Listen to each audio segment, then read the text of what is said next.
आपने कहा कि इन दो परिवारों के साथ सरकार नहीं बनाएंगे, नहीं बनाएंगे। अगर कोई तीसरा फ्रंट यहाँ पे आता है, क्या उसके साथ बीजेपी अलायंस कर सकती है? वो सोचा जाएगा उसको, क्योंकि यहाँ पे आगा रहुल इनके खिलाफ है, अभी हाल ही में मियां अल्ताफ ने इनके खिलाफ बयान दिया है। उन्हें हमें फ्रंट नहीं कह सकते हैं, वो उस परिवार के विरुद्ध आवाज़ उठा रहे हैं, वो कोई फ्रंट थोड़ी हैं, उस परिवार की मोनोपोली से तंग हैं, उन्होंने उठाया, ये उनका अंतर कला है, ये उनकी इन फाइटिंग है, घर की फाइटिंग है, हमें उससे कोई लाभ नहीं लेना है। ऐसे कई और हैं, धीरे धीरे शुरू हो गए हैं आवाज़ उठाने के लिए। मैंने कहा ना कि शेख साहब की जो फैमिली हो तीसरी पीढ़ी तक ट्रेवल कर गई, अब एक्सीडेंट होने के उसमें लड़खड़ा रही है गाड़ी। मुफ्ती साहब की गाड़ी दूसरी जनरेशन पे गिर गई, तो ये आप मान के चलें जो गाड़ी लड़खड़ा रही है चौथी पीढ़ी इस पर सवारी नहीं कर पाएगी, ये एक्सीडेंट होनी है। कि उमर साहब ने कहा कि अगर टाइम फ्रेम पे रियासत का दर्जा वापस नहीं मिलता है, मैं रिज़ाइन करूँगा। क्या आपको लगता है कि उमर साहब रिज़ाइन करेंगे? ये हमारी बात उन्होंने दोहराई। भारत सरकार ने भी कहा है कि हम स्टेटहुड देंगे, हमने फिक्स थोड़ी किया, परिस्थितियाँ जैसी बनेंगी उसी बात को इन्होंने दोहराया कि भाई रिज़ाइन दूंगा, तो इन्होंने कोई टाइमलाइन फिक्स थोड़ी की है। स्टेटहुड ला के क्या आपको लगता है ये गरीबों के घर जाके नंगे पाँव उनकी सेवा करेंगे? कुछ नहीं करेंगे। 4-5 और एक्स्ट्रा गाड़ियाँ आगे पीछे होंगी। पहले तो कहते थे, एक दिन वो चिल्ला भी रहे थे, टों टों टों टों टों टों टों टों नहीं होना चाहिए। आज मैं पीछे सेक्रेटेरिएट जा रहा था तो एकदम गाड़ियाँ साइड हो गई, टों टों टों टों। मैंने कहा ये कौन है? चीफ मिनिस्टर साहब है। तो इनको यही और टों टों बढ़ाना है, और क्या करना है। बार बार उमर साहब ने कहा कि बीजेपी कुछ भी करे, हम इनकी यहाँ पे सरकार नहीं आने देंगे, तो ये चाहते हैं कि हम सरकार बनाएं और यहाँ पे हम राज करें। ठीक है, अगर उन्हीं के हाथ में बीजेपी को ना आने देना तो देखिए कहाँ तक चलेगा। उन्होंने तो ये भी कहा था कि 4 सीटें हम जीतेंगे। उन्होंने ये भी कहा था कि राज्यसभा में सवाल ही नहीं पैदा होता बीजेपी आएगी। कैसे आई फिर? अगर उनके हाथ में होता तो वो नहीं आने देते। 2014 में उमर साहब खुद दिल्ली जाते हैं सरकार बनाने के लिए। देवेंद्र राणा साहब ने उस स्टोरी को बाहर लाया, उनने कहा मैं साथ था। उस वक्त बीजेपी ने रिजेक्ट किया, वरना ये तैयार थे। तो ये आप कैसे कह सकते हैं कि पिछले कल थे तो अगले कल नहीं होंगे? लोग उनसे पूछ रहे हैं कि भाई आपने चलाया था 370 लाऊंगा, आप ये चला रहे थे 35A लाऊंगा, आप चला रहे थे 12 सिलेंडर लाऊंगा, आप चला रहे थे बिजली लाऊंगा। अब वो सारी बातों को समेट रहे हैं, एक्युमुलेट कर रहे हैं कि भाई मैं बीजेपी को नहीं आने दूंगा। यहाँ पे होटलियर्स थे, वो परेशान थे। यहाँ पे शिकारा वाले, टैक्सी वाला, वो परेशान था। यहाँ पे पेरेंट्स परेशान थे क्योंकि बच्चे स्कूल नहीं जा पाते थे। इसमें बदलाव आया। आज मजदूरी करने वाले को कोई हड़ताल नहीं होगी, कोई काल नहीं, किसी की मोनोपोली नहीं है। शिकारा, टैक्सी या होटलियर को किसी की कोई दिक्कत नहीं, और स्कूल गोइंग स्टूडेंट के पेरेंट्स को कोई दिक्कत नहीं।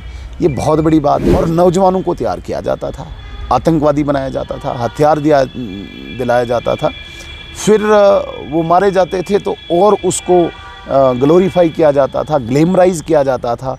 बड़े बड़े जनाजों में वो ग्लैमराइज करके नौजवानों के अंदर और प्रोवोकेशन पैदा करते थे। लेकिन पहली बार आज कोई भी नौजवान हथियार नहीं उठा रहा है। ये भारत सरकार की बहुत बड़ी जीत है। अब उस जड़ को ही तबाह किया हमने, वो जड़ ही ख़त्म कर दी। न ग्लैमराइज हो रहा है, न जनाजा कोई ग्लोरीफाई होगा, न कोई आतंकवादी ग्लोरीफाई होगा। आतंकवाद, आतंकवादी ये दुश्मन है, इनके लिए एक ही निशाना लगे। बैलेट भी इन्होंने लाई तो बच्चों की आंखें चली जाती थी, टांगें चली जाती थी। ये नेशनल कॉन्फ्रेंस ने यहाँ पे लाया, और आज ये स्टेटहुड ढूंढ रहे हैं ना, ये वही पैलेट गन आज बंद है। जब से मोदी जी आए हैं, जब से अमित शाह जी गृह मंत्री हो, पैलेट कहीं निकल नहीं रही। उस पैलेट पे जो जंग लगा है, वो जंग हटाने के लिए दोबारा से स्टेटहुड मांग रहे हैं। ये कहते हैं PSA, भाई हमने PSA लगाया, हमें फ़ख्र है, PSA लगाया, शांति लाई। बीजेपी ने कहा कि भाई जो देश विरोधी है कोई कंप्रोमाइज़ नहीं होगा, किसी कीमत पे कंप्रोमाइज़। जम्मू कश्मीर में नेशनल कॉन्फ्रेंस की सरकार को लगभग 1 साल से ज़्यादा वक्फा हुआ चलाने में, और बार बार लोग ये डिमांड कर रहे हैं, जो मैनिफेस्टो उन्होंने लिखा था उस मैनिफेस्टो के अकॉर्डिंग कोई भी काम नहीं हो रहा है। लेकिन भाजपा उसी मैनिफेस्टो के सवाल पूछती है, और मज़ीद उनके जो टेंशन्स हैं वो बढ़ रही हैं। मेरे साथ LOP सुनील शर्मा बात करने के लिए हैं। आपका बहुत बहुत स्वागत है। Thank you. इस तरह देखते हैं कि 1 साल पहले जो NC ने मैनिफेस्टो बनाया था, उस पर NC ने इलेक्शन जीते, सरकार बनाई, और बार बार ये लोग भी कह रहे हैं कि मैनिफेस्टो के अकॉर्डिंग कुछ भी नहीं हो रहा है, और आप सवाल उठाते हैं असेंबली में भी, असेंबली के बाहर भी। किस तरह देखते हैं उनकी इस 1 साल के वक्फे को? देखिए, जहाँ तक आप मैनिफेस्टो की बात करते हैं तो वो अंडरस्टूड है। नेशनल कॉन्फ्रेंस कभी भी मैनिफेस्टो के अकॉर्डिंग कुछ नहीं करेगी, कभी भी, ऐसे नहीं पहली बार, आप इससे पहले की सरकार देखें, 2009 से 2014 तक इनकी सरकार रही, एक भी वादा पूरा किया हो। 1996 से 2002 तक इनने किया, आप देखें एक भी वादा इनने पूरा किया, इन्होंने कभी वादा पूरा नहीं किया। और मैं बार बार कहता हूँ मसूद भाई, ये एक क्लेवर परिवार है, चतुर परिवार है। इनको जब आप सड़क स्कूल की बात करोगे, ये उस पर कोई जवाब नहीं देंगे। इनको पता है इस पे वोट हमें न लेना है तो न मिलना है। पानी बिजली की बात करोगे, इनको पता है कि वोट न हमें मिलना है न हमने लेना है। इलीट परिवार है, मतलब बड़े वो शहजादे की तरह जीना है। और लास्ट पे एक मसौदा इनके पास तैयार होता है, मरकज़ के ख़िलाफ़ नफ़रत, बीजेपी के ख़िलाफ़ दुश्मनी और पाकिस्तान की हमदर्दी जगाना, चाइना की हमदर्दी जगाना, आतंकवाद अलगाववाद की बातें करना, पत्थरबाजों की बातें करना, यही जेल 370 35 से हड़ताल, इन्हीं बातों पे ये वोट लेते हैं। लेकिन ये आपसे जब आप उनको सवाल पूछते हो कि हमें साल का रिपोर्ट कार्ड दीजिए, वो कहते हैं कि फिर हमें 10 साल का रिपोर्ट कार्ड दीजिए। जब आपकी सरकार अलायंस पीडीपी के साथ थी, उसके बाद एलजी का रूल था, आपने उन सालों में क्या किया? पहले तो इनका मैथमेटिक्स जो है वो ख़राब है। बड़े अच्छे पढ़े लिखे हैं, मैं कोई सवाल नहीं उठाता हूँ, लेकिन मैथमेटिक्स में थोड़ा सा फेल हैं, या तो झूठ बोलते हैं। ये कौन से 10 साल ढूंढते हैं मुझे नहीं पता, इनको मैथमेटिक्स पढ़ाइए। जम्मू कश्मीर में हम अलायंस में रहे 2.5 पौने 3 साल, उसके बाद राष्ट्रपति शासन है। राष्ट्रपति शासन मतलब होता है कि वो न्यूट्रल और अनबाइस्ड होते हैं, वो किसी पार्टी से ताल्लुक़ नहीं रखते हैं।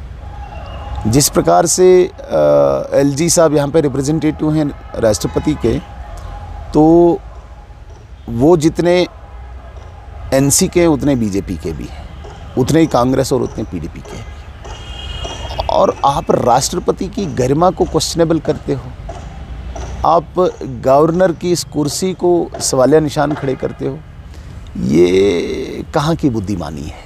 हाँ, 3.25 साल अगर आप हिसाब पूछते हो तो हम देंगे 3.25 साल का, लेकिन ये 10 साल मुझे समझ नहीं आ रहा है। अगर आप एलजी महोदय के कार्यकाल को आप देखते हो तो कहीं न कहीं कश्मीर में एक बदलाव, जिस बदलाव के लिए कश्मीरी इंतज़ार कर रहा था, यहाँ का मज़दूर कर रहा था इंतज़ार। जो मज़दूर अपने बाल बच्चों के लिए दिन भर दिहाड़ी लगाता है और उनकी रोज़ी रोटी कमाता है, उसके सामने हड़ताल थी, वो कुछ नहीं कर पाता था। ये बात ठीक है कि उमर साहब को मज़दूरी का वो पेशा उनको समझ नहीं आता होगा। उन्हें ये नहीं पता कि शायद ये वो लोग हैं जो दिन भर कमाते हैं और रात को अपने बच्चों का पेट पालते हैं। उनकी हड़तालों का इनको अंदाज़ा नहीं था। यहाँ पे होटलियर्स थे, वो परेशान थे। यहाँ पे शिकारा वाले, टैक्सी वाला, वो परेशान था। यहाँ पे पेरेंट्स परेशान थे क्योंकि बच्चे स्कूल नहीं जा पाते थे। इसमें बदलाव आया। आज मज़दूरी करने वाले को कोई हड़ताल नहीं होगी, कोई काल नहीं, किसी की मनापली नहीं है। शिकारा, टैक्सी या होटलियर को किसी की कोई दिक्कत नहीं, और स्कूल गोइंग स्टूडेंट के पेरेंट्स को कोई दिक्कत नहीं। ये बहुत बड़ी बात है। और सबसे बड़ा बदलाव मसूद साहब, मैं न्यूज़ इनसाइडर के चैनल के माध्यम से पूरे जम्मू कश्मीर के लोगों को एक जानकारी देना चाहूँगा। 1989 से यहाँ पे आतंकवाद चल रहा है और बहुत ही एक सिस्टम से एक कंट्री के साथ हमारी जंग चल रही, परोक्ष युद्ध, प्रॉक्सी वार, कोल्ड वार जिसे कहते हैं। तो यहाँ पे एक नैरेटिव तैयार किया गया था कि हिंदुस्तान के ख़िलाफ़ लड़ना है, और नौजवानों को तैयार किया जाता था, आतंकवादी बनाया जाता था, हथियार दिलाया जाता था। फिर वो मारे जाते थे तो और उसको ग्लोरीफाई किया जाता था, ग्लैमराइज़ किया जाता था। बड़े बड़े जनाजों में वो ग्लैमराइज़ करके नौजवानों के अंदर और प्रोवोकेशन पैदा करते थे। तो वो आतंकवाद का एक टेम्परेचर, एक टेम्परामेंट मेंटेन कर रखा था। नौजवान मरते जाएं। कुछ पॉलिटिकल पार्टीज़ जो आज अपने आप को बहुत बड़े बड़े यहाँ पे खेरख्वाह समझते हैं, कश्मीर के मेन स्ट्रीम पॉलिटिकल पार्टीज़, इनका इनडायरेक्ट संरक्षण होता था उस आतंकवाद को, उस ग्लैमर को, उस ग्लोरीफाई करने को। तो आज पहली बार फ्रॉम 1989 टू 2025 की इस जर्नी को लाखों नौजवान इधर तबाह हो गए, लाखों नौजवान मारे गए हैं। लेकिन पहली बार आज कोई भी नौजवान हथियार नहीं उठा रहा है। ये भारत सरकार की बहुत बड़ी जीत है। जो आतंकवादी बनेगा वो मरेगा, यह आज सबको समझ आया। लेकिन इसीलिए ये जो बदलाव है ये उपराज्यपाल महोदय ने दिया है। क्या ये छोटी बात है? आज किसी भी घर से कोई आतंकवादी नहीं बन रहा है, कोई आतंकवादी बन ही नहीं रहा है। और जिस घर से कोई जवान बेटा मारा जाता है जिस घर में, तो उस घर के पेरेंट्स को पता होता है। अब उस जड़ को ही तबाह किया हमने, वो जड़ ही ख़त्म कर दी। न ग्लैमराइज हो रहा है, न जनाजा कोई ग्लोरीफाई होगा, न कोई आतंकवादी ग्लोरीफाई होगा। आतंकवाद, आतंकवादी ये दुश्मन है, इनके लिए एक ही निशाना लगेगा। आपका ये कहने का मतलब है कि नेशनल कॉन्फ्रेंस जो यहाँ पे रीजनल पार्टीज़ है ये बोथ साइड प्ले करती थी? डेफिनेटली, बहुत साइड क्या, इन्हीं की वजह से तो यहाँ पे इतनी कत्लो गारत है। और किसकी वजह से? इनसे पहले तो कोई था नहीं यहाँ पे, यही लोग थे। एक तो आतंकवाद है, आतंकवादी को मारना है, ये सिक्योरिटी फोर्सेस करती है। इसके लिए इनको कोई प्लानिंग नहीं होती थी। Being chief minister, being head of the unified command security forces, chief minister आतंकवादी मारने की चिंता नहीं करता था। उनके हाथों सिविलियन मरते थे, क्योंकि पैलेट गन लानी है। वो उस प्रकार का इकोसिस्टम था। सिविलियन बाहर आएंगे चिल्लाने के लिए, उन पे पैलेट चलाओ।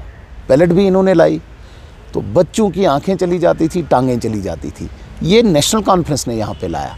और आज ये स्टेटहुड ढूंढ रहे हैं ना, ये वही पैलेट गन आज बंद है। जब से मोदी जी आए हैं, जब से अमित शाह जी गृह मंत्री हो, पैलेट कहीं निकल नहीं रही है। उस पैलेट पे जो जंग लगा है, वो जंग हटाने के लिए दोबारा से स्टेटहुड मांग रहे हैं।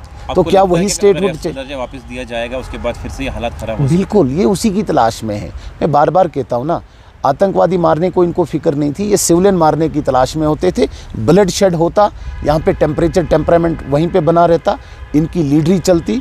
दिल्ली के खिलाफ नफरत पैदा करनी है, खुद दिल्ली जाके हर लीडर के घर में बैठना है, खाना खाना है, चाय पीनी है। लेकिन आम कश्मीरी के लिए वो दिल्ली दुश्मन है, आम कश्मीरी के लिए मरकज़ दुश्मन है। वो एक एनवायरनमेंट इकोसिस्टम इन दो परिवारों ने तैयार कर रखा था। सिविलियन किलिंग, पैलेट निकालनी है, उसका जंग हटाना है। और ये कहते हैं पीएसए, भाई हमने पीएसए लगाया, हमें फ़ख्र है। पीएसए लगाया, शांति लाई। आज अगर यहाँ पे 70 लाख पॉपुलेशन है, 70 लाख में अगर 1200 लोगों को पीए लगा है, 1200 लोगों को पीएसए लगा है, तो 69,90,000 तो शांति से जी रहे हैं ना। इन्होंने पीएसए सिविलियन को लगाना था, जो इनकी पार्टी के थोड़े खिलाफ बोलते थे उन पे लगाना था। बीजेपी ने कहा कि भाई जो देश विरोधी है कोई कंप्रोमाइज़ नहीं होगा, किसी कीमत पे कंप्रोमाइज़ नहीं। आतंकवादी को उसको उसकी जगह पे पहुंचाना है। ये सिविलियन के साथ खेल खेलते थे। हम जो निशाना, हमारी सिक्योरिटी फोर्सेस निशाना आतंकवादी को मारती है। ये सिक्योरिटी, इनकी टाइम का जो सिस्टम था वो सिविलियन पे था, वो सिविलियन को तंग करते थे। जिस तरह हमने कहा कि ये दिल्ली जाते हैं, तो बार बार उमर साहब ने कहा कि बीजेपी कुछ भी करे, हम इनकी यहाँ पे सरकार नहीं आने देंगे। तो ये चाहते हैं कि हम सरकार बनाएं और यहाँ पे हम राज करें। ठीक है, अगर उन्हीं के हाथ में बीजेपी को ना आने देना तो देखिए कहाँ तक चलेगा। उन्होंने तो ये भी कहा था कि 4 सीटें हम जीतेंगे। उन्होंने ये भी कहा था कि राज्यसभा में सवाल ही नहीं पैदा होता बीजेपी आएगी। कैसे आई फिर? अगर उनके हाथ में होता तो वो नहीं आने देते। It is up to public, it is up the people of the Kashmir. और उन्होंने ये भी कहा कि हमारी बदकिस्मती है कि बीजेपी चाहती है हम यहाँ पे राज करें, उसके बाद रियासत का दर्जा वापस मिलेगा।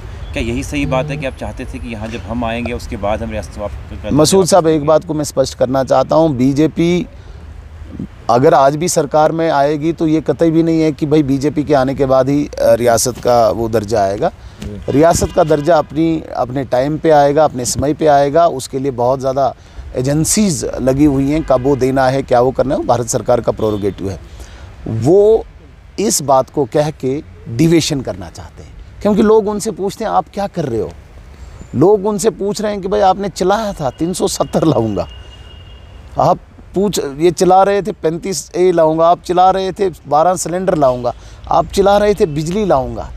अब वो सारी बातों को समेट रहे हैं, एक्युमुलेट कर रहे हैं कि भाई मैं बीजेपी को नहीं आने दूंगा। मैं फिर सवाल पूछता हूँ, मान लेते हैं बीजेपी को नहीं आने देना, नहीं दे कश्मीरी हमें वोट, यही है अल्टीमेटली। लेकिन ये जो 2 परिवार है, ये बीजेपी के साथ भी दिल्ली में बैठे हुए होते हैं, तो वोट इन्हीं को देते हैं ना। मेरी बात समझिए, डायरेक्ट हमें वो न दें तो इनडायरेक्ट ये भी तो, क्या उमर साहब फॉरेन मिनिस्टर नहीं रहे? कब रहे? जब यहाँ पे मिलिटेंसी उरूज पे थी, जब यहाँ पे बीजेपी का नाम लेना पाप था, तब फॉरेन मिनिस्टर रहे। महबूबा मुफ्ती साहिबा चीफ मिनिस्टर रही, ठीक है। बाकी ये छिटपुट ये भी तो रहे साथ में। 2014 में उमर साहब खुद दिल्ली जाते हैं सरकार बनाने के लिए। देवेंद्र राणा साहब ने उस स्टोरी को बाहर लाया, उनने कहा मैं साथ था। उस वक्त बीजेपी ने रिजेक्ट किया, वरना ये तैयार थे। तो ये आप कैसे कह सकते हैं कि पिछले कल थे तो अगले कल नहीं होंगे? आपने नहीं, इस बात का जवाब दीजिए मुझे। पिछले गुजरे हुए कल तो ये हमारे साथ थे, आए भी। तो कौन गारंटी दे रहा है? मसूद साहब दे रहा है गारंटी, न्यूज़ इनसाइडर गारंटी दे रहा है कि अगले कल नहीं होंगे, या ये खुद दे रहे हैं? अगर ये खुद दे रहे हैं तो ये तो काफ़ी बार विश्वासघात कर चुके हैं। आपने बड़ा एक बयान दिया, कहा कि ये हमारे दिल्ली आते हैं, वो दरवाजे पे रहते हैं कि हम आपके साथ हुकूमत बनाएंगे। क्या सही बात है कि ये बार-बार दिल्ली अप्रोच किया उन्होंने? और हम रिफ्यूज़ करते हैं। मैं बड़े वसूख के साथ, बड़ी जिम्मेदारी के साथ कहता हूँ, किसी कीमत पे भी इन लोगों के साथ, इलेक्शन जीतने के बाद जिन लोगों पर इल्ज़ाम है, इलेक्शन जीतने के बाद आपको अप्रोच किया कि हम सरकार बनाएंगे इकट्ठे? देखिए, हमें आवश्यकता ही नहीं। हमने एक माइंड सेट एक बना लिया है कि ये जो दो परिवार है, ये परिवारवाद जब तक कश्मीर में रहेगा तब तक यहाँ के लोगों के साथ नाइंसाफ़ी होती रहेगी। इन परिवारों के साथ, इन शहजादों के साथ, इन बादशाहों के साथ, इन वाइसरायों के साथ हमने नहीं जाना है। हम एक आम गरीब। मेरा सवाल है, आपका सवाल मैं समझ गया। इन्होंने सरकार बनाएंगे, जिस तरह यहाँ बयान देते हैं कि बीजेपी हमें अप्रोच एक बार नहीं, कई बार। आपने कहा कि इन दो परिवारों के साथ सरकार नहीं बनाएंगे। नहीं बनाएंगे। अगर कोई तीसरा फ्रंट यहाँ पे आता है, क्या उसके साथ बीजेपी अलायंस कर सकती है? वो सोचा जाएगा उसको, क्योंकि यहाँ पे आगा रहुल्ला इनके खिलाफ है। अभी हाल ही में मियां अल्ताफ ने इनके खिलाफ बयान दिया है। उन्हें हमें फ्रंट नहीं कह सकते हैं, वो उस परिवार के विरुद्ध आवाज़ उठा रहे हैं। वो कोई फ्रंट थोड़ी हैं, उस परिवार की मोनोपोली से तंग हैं, उन्होंने उठाया। ये उनका अंतरकला है, ये उनकी इन फाइटिंग है, घर की फाइटिंग है, हमें उससे कोई लाभ नहीं लेना है। ऐसे कई और हैं, धीरे धीरे शुरू हो गए हैं आवाज़ उठाने के लिए। मैंने कहा ना कि शेख साहब की जो फैमिली हो तीसरी पीढ़ी तक ट्रेवल कर गई, अब एक्सीडेंट होने के उसमें लड़खड़ा रही है गाड़ी। मुफ्ती साहब की गाड़ी दूसरी जनरेशन पे गिर गई। तो ये आप मान के चलें, जो गाड़ी लड़खड़ा रही है चौथी पीढ़ी इस पर सवारी नहीं कर पाएगी, ये एक्सीडेंट होनी है गाड़ी। आपने जिस तरह आपने कहा कि हमने राज्यसभा की सीट जीती, इन्हें क्लेम किया था हम चारों सीटें जीतेंगे, अब ये आप पे एलिगेशन लगा रहे हैं इनने वोट खरीदे, हमारे लोग खरीदे, क्रॉस वोटिंग करवाई, और पूरा ये जो पॉसिबल हुआ वो सिर्फ एलओपी सुनील शर्मा ने किया, और कोई बीजेपी का नेता ये नहीं कर सकता था। सुनील शर्मा श्रीनगर बैठे, पूरे कश्मीरी जो भी नेता है उनसे बातचीत की, और ये पॉसिबल हुआ क्रॉस वोटिंग। मसूद साहब, बातचीत तो मैं करता हूँ, सबके साथ करता हूँ, सब नेताओं के साथ करता हूँ, और लाजमी है मैंने वोट भी मांगा होगा, लेकिन इसका ये कतई मतलब नहीं कि खरीद फरोख्त है। हम तो कहते हैं कि भाई आप देखिए भारत जिस स्पीड से जा रहा है, नरेंद्र मोदी जी की जो छवि है, भारत सरकार की जो पॉलिसीज़ है, और इस परिवार की जो मोनोपोली है, उसके विरुद्ध आप देख लीजिए। तो उन 20, 25, 30 लोगों में किसने वोट दिया होगा हमें नहीं पता, हमारी बात तो सबसे होती है, उसमें कोई दिक्कत नहीं। आप बार बार इन पे एलिगेशन लगाते हो, 1 साल का वक्फा हुआ, ऑलरेडी जो नेशनल कॉन्फ्रेंस अगले 4 साल भी ये कुछ नहीं करेंगे। सरकार जो है वो लोगों से परेशान है, वो सवाल पूछ रहे हैं, और उसमें आप सवाल पूछते हैं कि इनने करप्शन की। परसों अपने एलिगेशन लगाया कि जो इनके मसूद साहब बहुत बड़ा स्कैंडल है, बहुत बड़ा स्कैम है, ये छोटी बात नहीं है। 1 साल के अंदर उमर अब्दुल्ला साहब जगह जगह चीख चीख के बोलते हैं कि हमें कुछ नहीं करने दिया जाता है। तो ये करप्शन कौन करने दे रहे हैं आपको? करप्शन कर रहे हैं ना, मीन्स डिपार्टमेंट इनके हाथ में है। इतना बड़ा स्कीम, एक सैंपल के नाते एक डिवीज़न आया, मैंने दावे से कहा जो डिवीज़न जिस कॉन्स्टिट्यूंसी में आता है, क्या उस कॉन्स्टिट्यूंसी के एमएलए मिनिस्टर हैं? अगर वो मिनिस्टर हैं तो उमर अब्दुल्ला साहब के इतने नज़दीक क्यों हैं? Late night close door meetings क्यों होती हैं? क्या वहाँ पे यही लेन देन की सुल्लू गुल्लू सिकड़ी बिकड़ी चल रही है, या पार्टी को बढ़ाने की बात चल रही है? इस बात को वाज़ा करें। क्यों वही मिनिस्टर उनके नज़दीक हैं? क्यों late night meeting, close door meeting उन्हीं के साथ होती है? क्लियर करें ना। और ये तो सैंपल एक डिवीज़न का है, ऐसे कितने डिवीज़न जम्मू कश्मीर में हैं? जब ये खंगालेंगे, जब कोई जांच एजेंसी इस पर चलेगी तो पता चल जाएगा। और ये भी सुना है कि इंक्वायरी इनिशिएट हो चुकी है उसका नहीं पता, मुझे नहीं पता उसका। वो आपको ओपनली चैलेंज कर रहे हैं, कुछ भी अगर कोई परेशानी है, उनने मीडिया को दावत दी कि मेरे वहाँ पे आइए नौशहरा में, आप दिखाइए कहाँ पे करप्शन है। नहीं, वो उन्होंने आप पे इलेक्शन लगाया कि जो भी किश्तवाड़ प्रोजेक्ट्स हैं उस पर आप मुलाजिम लगा रहे हैं, आपके थ्रू काम हो रहे हैं। देखिए, मेरे कॉन्स्टिट्यूंसी में अगर मैं किसी गरीब की सिफारिश करता हूँ तो उसमें मुझे कोई ज़िम्मेदार ठहराता है तो मैं एक्सेप्ट करता हूँ। मैंने हर मज़दूर के लिए सिफारिश करनी है, उसमें कौन सा है। अगर कोई मज़दूरी मांग रहा है तो क्यों नहीं मिलनी चाहिए, वो कोई भी हो, किसी भी धर्म जाति कास्ट का हो, सिफारिश करनी चाहिए, उसमें कोई दिक्कत नहीं है। अगर आपके कहीं पे कोई काम आ रहा है, कोई काम चल रहा है, अगर तमिलनाडु का काम कर रहा है, केरला का कर रहा है, तो नागसिनी पाउडर का भी करना चाहिए, उसमें सिफारिश में वो कौन सा इल्ज़ाम है। सवाल है जब किसी ओहदे का आप गलत उपयोग करते हो, आपके अंडर कोई डिपार्टमेंट है, उस डिपार्टमेंट में अगर एम्बेजलमेंट होता है, स्कैम होता है, तब आप जिम्मेदार। सिफारिशों को उससे कंपेयर करना, आप अपनी जिम्मेदारी से नहीं भाग सकते हो ना।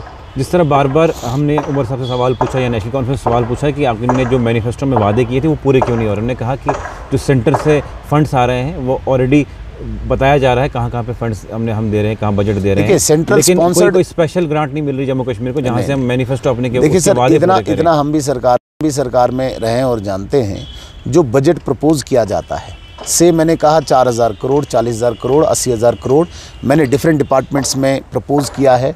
मैं यहाँ पे पार्क्स बनाऊंगा, मैं यहाँ पे प्लेग्राउंड्स बनाऊंगा, मैं इतने सारे रिसीविंग स्टेशन बनाऊंगा, मैं इतने वाटर सप्लाई स्कीम, वो प्रपोज किया जाता है। क्या वो बजट उनको नहीं मिला? मिला, पूरा मिला इस साल का। उन्होंने कहा कि नहीं, मुझे 5,000 करोड़ एक्स्ट्रा चाहिए, मुझे डेफिसिट है। जो रूटीन बजट है वो 5,000 करोड़ भी मिला। अब जब आप बोल रहे हैं कि वो ऑलरेडी वहीं से बन के आते हैं, उन्हें कहते हैं CSS, सेंट्रल स्पॉन्सर्ड स्कीम्स है। जैसे PMGSY है, वो वहीं से यहाँ से प्रपोजल भेजेंगे, वहाँ से सेंक्शन होके आ जाएगा। जैसे PMGSY के अलावा इसे ये जो स्कीम है JJM, जैसे RDDS स्कीम है, तो इन स्कीमों के अगेंस्ट पैसा आता है, लेकिन वो रूटीन बजट को कोई प्रॉब्लम नहीं करता है। रूटीन बजट जो इन्होंने प्रपोज किया वो मिला, उसके अतिरिक्त 5,000 करोड़ मिला, लेकिन इनको काम करने की गरज नहीं है। इनको यही स्कीम कहाँ होना चाहिए, कहाँ से पैसा आना चाहिए, किस प्रकार की ये धांधलियों में लिप्त हैं, ये तो सामने आ रही है बातें।